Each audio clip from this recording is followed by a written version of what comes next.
Right, just before your first flight, you've got to ensure once again that all the nuts and bolts, every single one of them has had Loctite when there's screw to metal, or tightly screwed on if it's to plastic.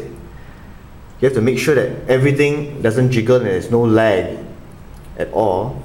Your blades shouldn't be very tight, but it should be able to bend with a bit of pressure with the hand, but not so tight that it will not bend at all. Now, just before you leave your house, what you may want to do is you're going to make sure that your center of gravity of the whole helicopter is right. So what you do is you put your fingers to hold the flybar and you lift the helicopter up. As you lift the helicopter up, it should not be slanting either forwards or backwards, but it should be stable in a position.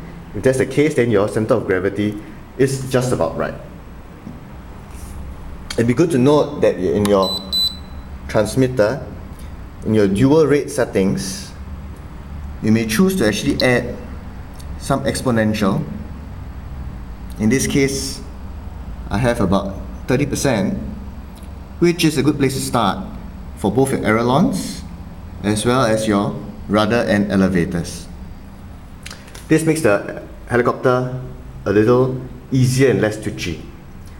What you may also want to do is that if you're really a beginner, you have to make sure that your throttle, your maximum throttle, is set at about 80%, and that gives it a bit softer feel. And of course, you have to add training skids if you have them. If you don't, it's fine, except it's a little bit harder to learn if you don't have them. But please put on your training skids if you do.